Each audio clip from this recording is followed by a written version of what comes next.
A week into his tenure as BYU men's basketball coach, I got to say, Kevin Young is absolutely killing it. What all has he accomplished in just 7 days' time? Let's dig into it on today's show.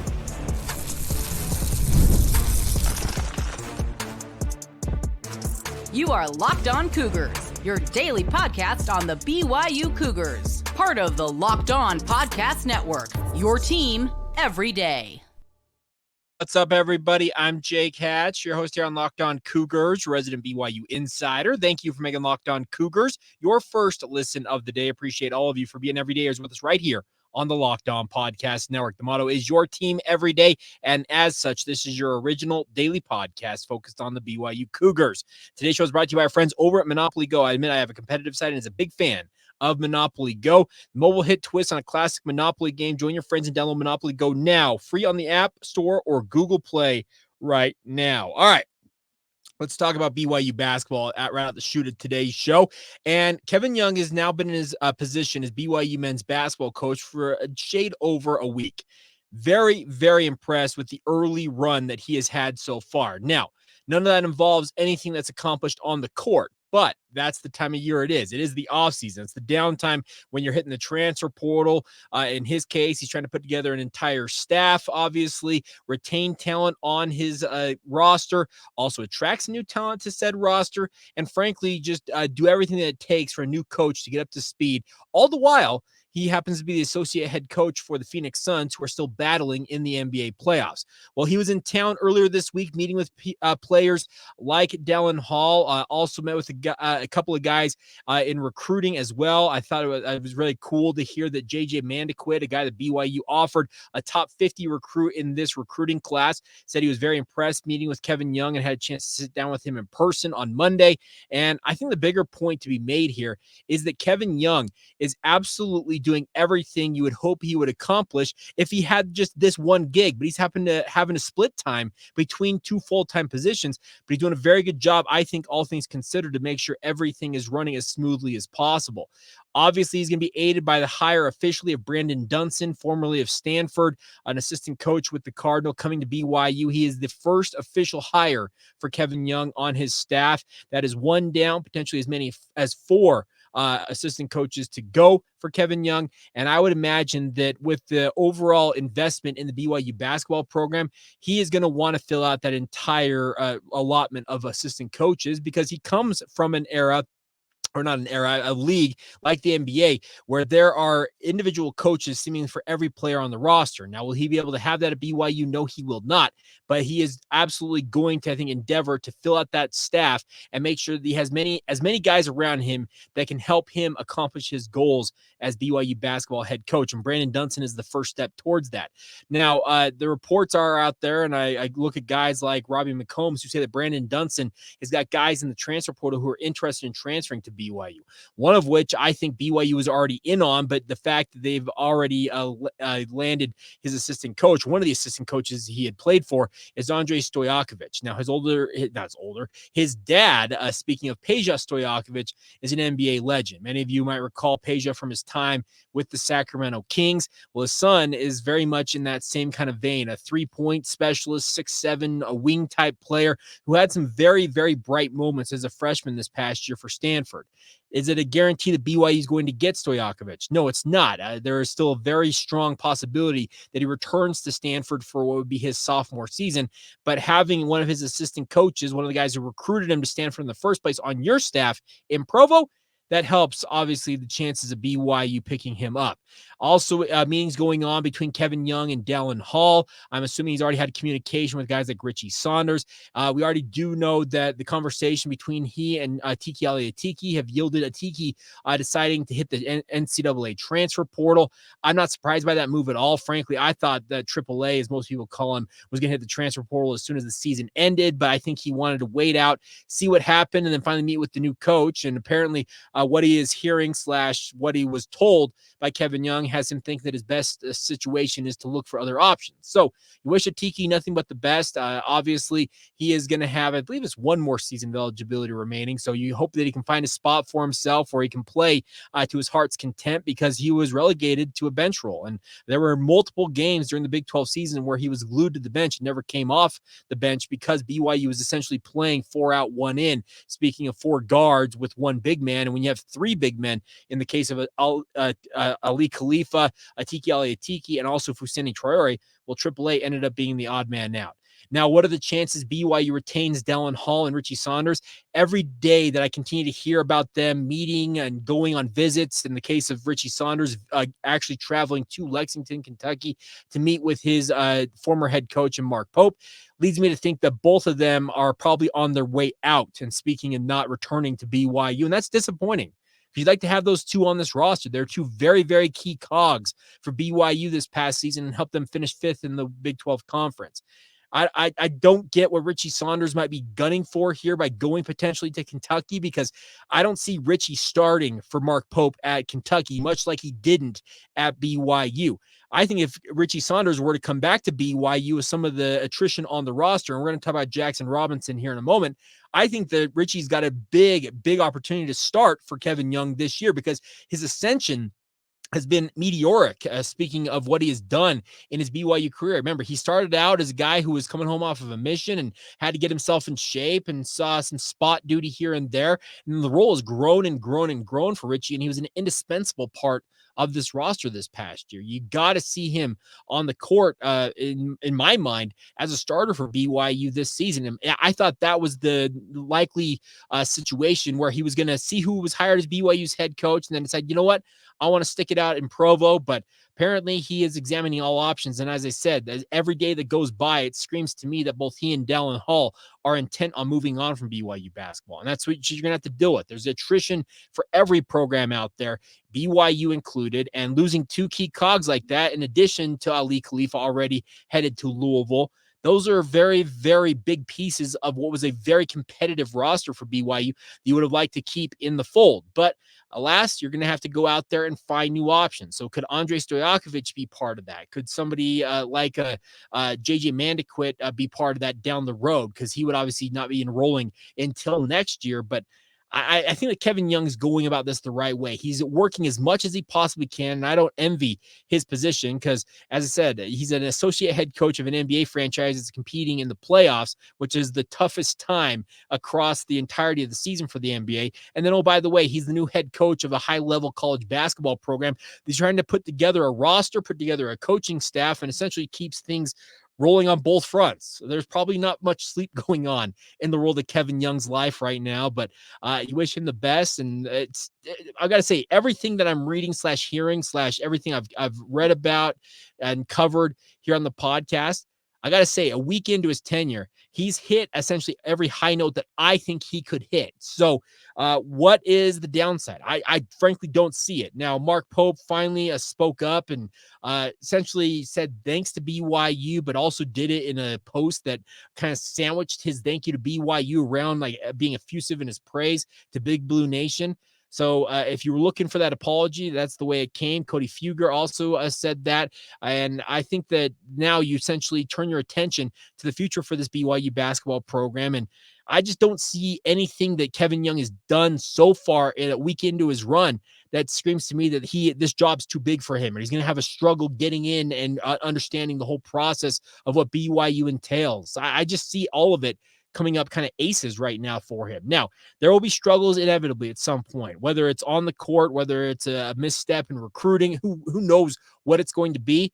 But a weekend, hey, guys getting the job done, and that's a very, very positive sign if you're a BYU fan. All right. Officially official that Jaxson Robinson is headed to the NBA draft. If you've been a long time everydayer of this podcast, you know exactly where I've stood on this for quite some time. What does that mean for BYU to have Jaxson ultimately exiting the program? And what can it mean for BYU as they hit the transfer portal cycle and also recruiting under Kevin Young? We'll dig into all that as we roll on right here on Locked On Cougars. Today's show is brought to you by our friends over at FanDuel. Now, FanDuel is here for you guys to have fun this playoff season, whether it's in the NBA or the NHL. Baseball is also in full swing right now in the middle of their season, and FanDuel is your place to bet on every single game. Right now, new customers get $150 in bonus bets guaranteed. It's $150 win or lose, courtesy of our friends over at FanDuel. Bet on everything from slap shots to home runs to slam dunks, all in an app that is safe, secure, and super easy to use. What are you waiting for, my friends? There's no time like the present. So cash in on the Stanley Cup playoffs, NBA playoffs, or anything else you're interested in. Football, futures, soccer, they've got it all for you guys. Visit FanDuel.com/lockedon and make that first bet an automatic win. That's FanDuel.com/lockedon to make that first bet $150 to put into your account, guaranteed, from our friends at FanDuel, America's #1 sportsbook. Thank you once again for making Locked On Cougars your first listen of the day. I want to encourage you guys to check out the Locked On NFL mock draft in the lead up to the NFL draft kicking off tomorrow. Find the ultimate 6-episode series of the Locked On NFL draft podcast. You hear the Locked On experts are picking for every NFL franchise, with live reactions from our local college football experts and even the fantasy football angle of how that's going to impact things moving on into the upcoming NFL season. The Locked On NFL mock draft is available now on the Locked On NFL draft channel on YouTube or wherever you get your podcasts. All right, so Jaxson Robinson officially headed to the NBA draft. He said this, quote, "First and foremost, I'd like to give all glory to God. Without him, none of this would be possible. I want to thank my amazing parents who have been a blessing and made every effort to help me pursue my dream. I'd like to thank Cougar Nation, coaching staff, trainers, my teammates, and professors who helped me grow so much as a person these past 2 years. To all my family and friends, all my past teammates, coaches, and trainers, thank you for your continued love and support. Having said that, I will be pursuing my dream and declaring for the 2024 NFL draft. I'm looking forward to this next chapter of my life and what God has in store for me," unquote. I think that's a great way to address it. And Jaxson, I think, handled all the high notes there, obviously, as he exits the BYU basketball program officially. He will not be playing college basketball elsewhere, despite rumors to the contrary. It felt like that emerged. And similar to the situation involving Dallin and Richie Saunders, I felt like every day they didn't declare for the NFL draft, he may be entertaining opportunities NIL-wise elsewhere and whatever it may entail for him. But ultimately, Jax is headed to the NBA, and I think it's the right decision for him, because how much higher can his stock really get? He's a 21-year-old junior/senior, depending on how you want to quantify the years he spent in college. He's transferred twice, had 2 very, very solid seasons at BYU. Excuse me. Also was the 6th man of the year in the Big 12 conference this past year. And I think that he has absolutely accomplished everything that I feel like he needs to accomplish and when it comes to his potential in the NBA. Is he going to be overlooked in terms of some franchises saying he's too old and we're not interested in that? Absolutely. NFL teams, and it happens across all of pro sports, they are all drafting on potential. I'm not trying to burst anybody's bubble, but they're all looking at what a player can be down the line. What is the high end of what this player could become if has the proper development, obviously, and accomplishes what they believe he can accomplish? That is what an NBA team or an NFL team or an MLB team is looking at when it comes to the draft. It's not about past production. It's all about future. It's all about looking to the future by kind of looking at what you have done to this point. Jaxson Robinson's career trajectory suggests that there's still more for him to get out of his game. Can he improve on offense? Absolutely. He can be far better in terms of his decision making when it's time to pull from 3 versus when it's time to go to the rack and try and yam it on somebody. He absolutely needs to be better on that side of it. He needs to be a much more engaged defender at times at the NBA level. And that's what NBA teams will demand of him, as I am projecting him to be a 3-and-D type player in the NBA. And what does that mean? Well, it comes down on offense. He's going to park himself in the corner on either side of the court. And as the ball movement happens on offense, his goal is to get himself open in that corner and then make a 3 if given that opportunity. Now, there will be times he's able to drive to the rack and do some back cuts like he did at BYU. Yes, there will be that. But his job is more important in terms of making 3s and making them at a high level. Then on defense, with his length, he is 6'7" with a 7'1" wingspan. He's going to be asked as a guy to go out there and essentially shut down opposing wing players. Now, it's much easier said than done when you look at some of the talent that is on the wings in the NBA. You have Kevin Durant, who is nearly 7 feet himself, who you have to defend on some nights. There's other nights it's Luka Doncic, who is built like a Mack truck, is going to make it very difficult for you. LeBron James is still getting it done at 39 years old. Jaxson Robinson's going to have to be able to prove that he has the strength, also also the savvy and the overall athleticism to stay with any one of those guys. Those are just top end players. That's not nothing to say of the gazillion other wing players out there in a more and more positionless NBA league out there that is going to demand his absolute best. So, is Jaxson Robinson setting himself up for failure? Absolutely not. I don't believe that, but he does understand, I think, that he is going to have to improve by leaps and bounds. It's still being projected he's probably a top end of the second round, maybe very tail end of the first round, pending how things go in his pre-draft workouts. He's going to have to nail those. He's going to have to go into these teams, like in the case of where I work, the Utah Jazz, and show that he can make threes at a high level, but also in the workouts with other players, he's got to show he can defend equal talent in terms of the NBA draft. He's not going to be a guy that's going to go top 15, a lottery pick in the NBA. That's just not his future because, as I said, and as an older prospect, he's going to knock down pegs because he is 21 years old. But there is still all the talent out there, and I believe that his best basketball is still in front of him. Would it have been nice to see him in a BYU uniform for another season and be part of a crew that could make another run in the Big 12? Absolutely, but you've got to capitalize it in the case of what Jaxson Robinson has done in his career, and you got to go out there and take advantage of whatever the NBA is going to give him. Is it going to be a second-round pick? I would project that right now, but there is still a very, very real possibility he finds himself in a rotation next year if he can accomplish what I believe he has within him as an NBA-type player. It's such an interesting world out there when it comes to the NBA because, like I said, all of these teams, they're looking at what you have done to this point in your career, and then essentially they're trying to look at the metrics, look at the numbers, and look at your body type and say, okay, what can we get out of this guy? And I think that an NBA team is going to look at Jaxson Robinson and say, okay, he's got elite size for a wing player. He's got the chops to really pull it from deep from three. And when he's on, he's capable of making them at a very, very high clip. And then the second thing is when he's locked in on defense, he's as good as anybody out there when it comes to staying with guys and staying glued to them on defense. And that's going to be calling cards he's going to absolutely have to play upon as he looks for his opportunity at the NBA level. And we'll see how it all goes. We'll be tracking it, obviously. But the other thing about this is if he does get taken in the NBA draft, that is a nice feather in the cap of Mark Pope, but it's also something that Brandon Dunson, who is now officially on staff at BYU, can go out and point to a kid like Andre Stojakovic or anybody else in the transfer portal that might be interested in BYU or a high school / junior college talent that has interest in BYU. He can go and point to them and say, that guy came here to BYU. While we did not coach him, he accomplished his goals at BYU, and now he's in the NBA.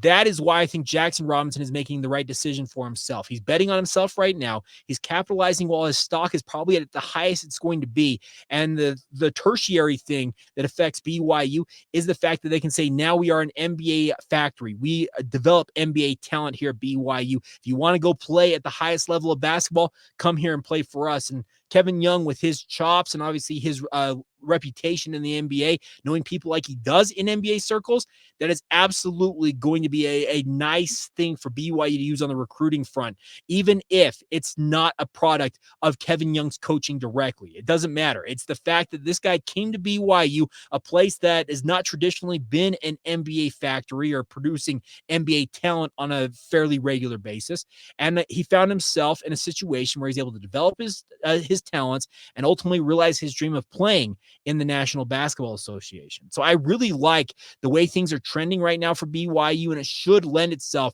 to, like I said, Brandon Dunson, whoever else ends up on that staff, whether it is a guy like Barrett Peary, could Quincy Lewis still come on board, Chris Burgess, there's all these different names out there. There's a lot of smoke around a guy like Eric Mika potentially joining BYU staff.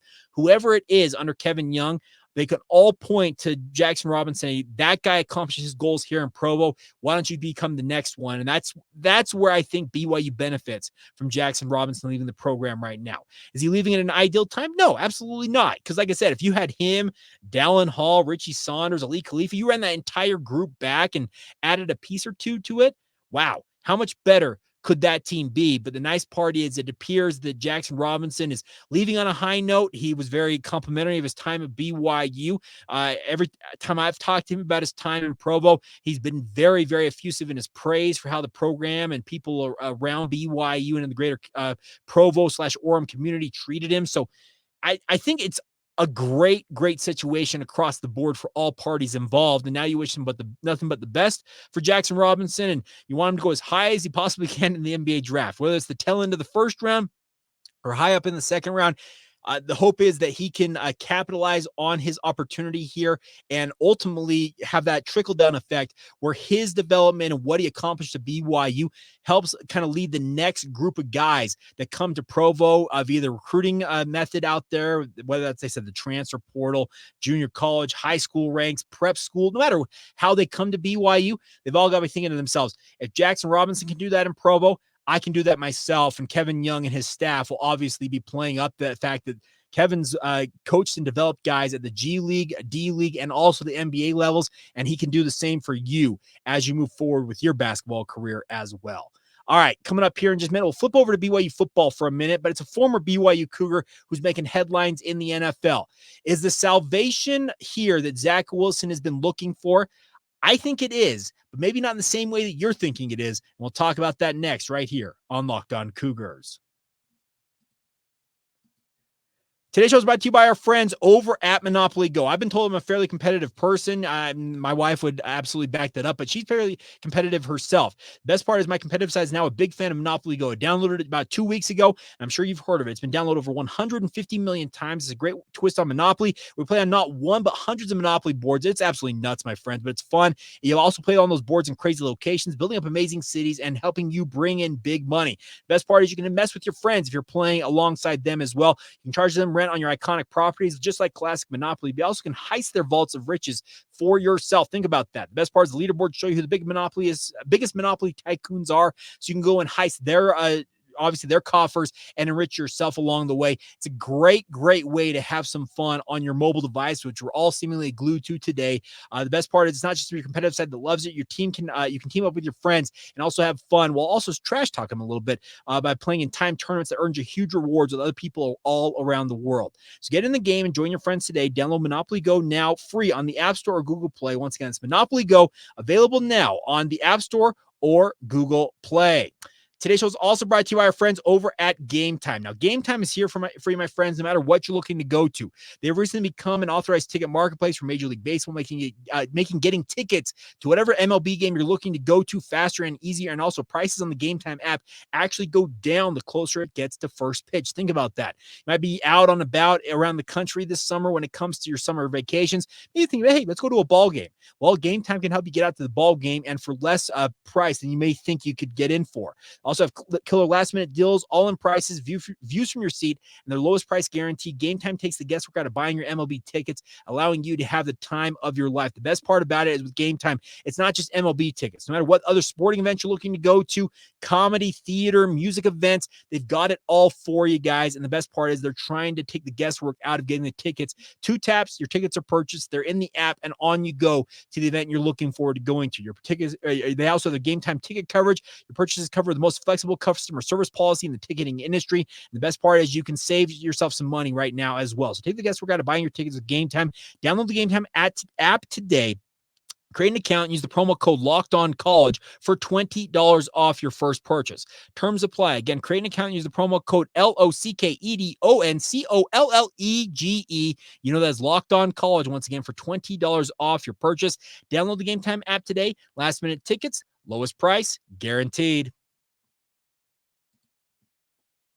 Thank you once again for making Locked On Cougars your first listen of the day. Hope you guys are having a great day whenever you hear and or watch this. One thing I would encourage you guys to sign up for our Locked On Cougars Insider group, having a great time chatting every single day seemingly with our Insiders group, getting intel to them when I am kind of in between podcasts. A lot of you know that I record these in the evening for the kind of the next day. But if you want those updates in real time, join the Locked On Cougars Insider group. It's a free 14-day free trial. Let's see, $4.99 a month after that. And like I said, the updates come directly to your phone via the form of a text message. Think about that. It's a really fun way to have that on board. All right. So on BYU football front, I want to say congratulations officially to Zach Wilson. He is leaving the New York Jets finally, and he's going to be joining the Denver Broncos. Now, Zach Wilson is a very interesting case because there were 5 quarterbacks taken in the first round of that draft that he came out in the 2021 NFL draft. And the only one that has not been traded to this point is the top overall pick, the only guy picked higher than Zach Wilson, and that is Trevor Lawrence with the Jacksonville Jaguars. Now, Trevor Lawrence looks like he is on his way to playing the part of being a franchise quarterback. Is he the highest of the high-end franchise quarterbacks? No, but he is still a franchise-level quarterback, it feels like, and the hope is that Jacksonville has their guy for the foreseeable future. Zach Wilson joined the group of the other 4 quarterbacks taken in that first round, who have all now been traded just 3 years and change after that draft went down. It's incredible because remember, that draft is being talked about as being one of those drafts that could yield multiple franchise quarterbacks. Zach Wilson could be the guy for the New York Jets. Justin Fields could be that for the Chicago Bears. Mac Jones with New England. Trey Lance for my San Francisco 49ers. None of those have worked out to this point. But I've got to say, Zach Wilson is landing in about as ideal a spot as I could have projected for him, considering the circumstances around where he is going. Now, he's headed to the Denver Broncos. And obviously, Denver is a franchise very much in flux, having eaten an $85 million cap hit when it comes to letting Russell Wilson go. Now, does Zach want to wear the number 3 with the with the Denver Broncos? I don't think so, but there is still a big opportunity for him there because the simple fact of the matter is Sean Payton is considered to be one of the quote unquote quarterback whisperers in the NBA. NFL, excuse me. I got the NBA on the brain still as we were talking about the NBA just a minute ago. The one thing that Sean Payton can always point to when it comes to a guy like Zach Wilson is he has taken other quarterbacks who may not have lived up to their potential quite yet and has taken them to the next level, none bigger, obviously, than his franchise icon in New Orleans in Drew Brees. Now, Drew Brees' situation was he had this shoulder that was considered to be absolutely wrecked and it may limit the rest of his career. Well, he actually had his best seasons after that shoulder injury with what was then the San Diego Chargers, going to the New Orleans Saints and obviously bypassing the Miami Dolphins. And Nick Saban, had he signed a guy like Drew Brees, who knows what the future of football might have entailed. But that's beside the point, is that I think you look at a guy like Sean Payton, and if he's going to be able to get anything out of Zach Wilson, it's got to be Sean Payton who does it, it feels like, because the situation is that there was some thought Steve Young advocated for Zach to end up with the Los Angeles Rams. Well, the Los Angeles Rams went and signed Jimmy Garoppolo to be the backup to who's the starting quarterback? I just forgot his name.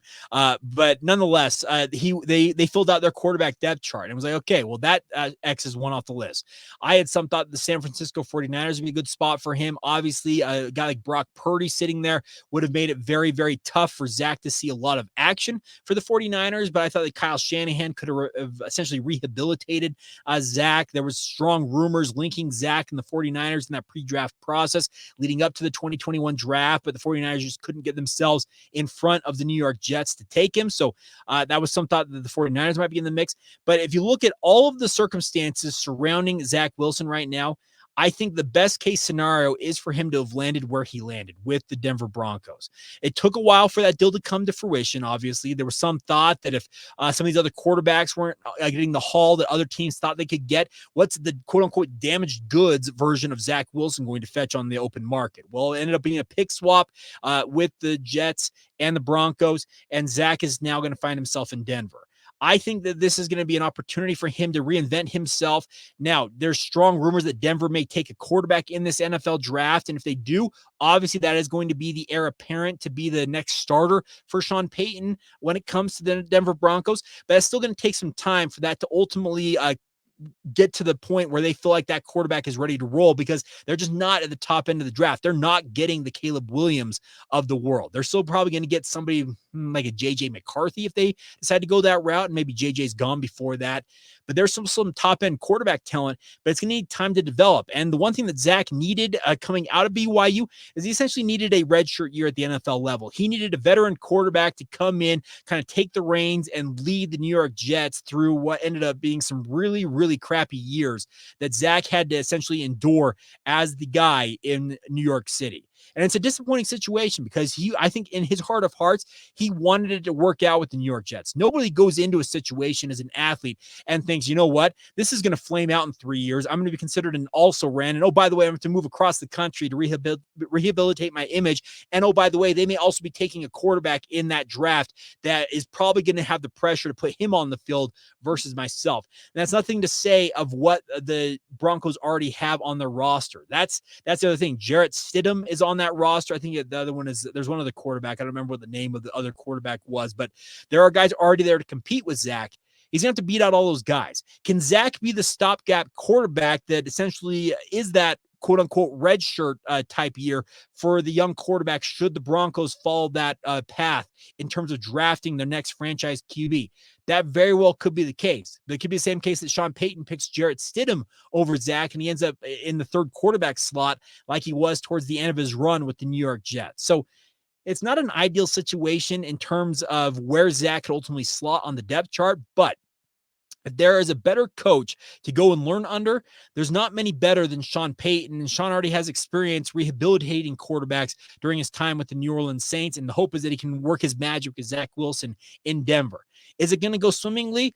Only one can hope, but I think Zach landed in about as good a spot as he could hope for right now, and the hope is that he will make the most of this opportunity because this feels like it is the quote-unquote final stand for Zach Wilson, and it's going to happen in Denver, in the Mile High City, and the nice part is be a little bit closer to home and then probably a bigger opportunity to see Zach play if you're a BYU fan, considering the New York Jets were so bad that they routinely were essentially on the regional TV versus being on national TV with how the NFL rules are structured. So I wish nothing but the best for Zach. I'm sincerely hoping that it works out with Sean Payton, and we'll see where it ultimately stands here in a few months' time, and actually after a couple of days' time when it comes to the NFL draft, because it's going to tell us a lot, I think, about what the future for the Denver Broncos is. Are they going to essentially try and get by with the quarterbacks they have in place right now, or are they going to go out and use some draft capital to land the next guy they believe can be their franchise quarterback?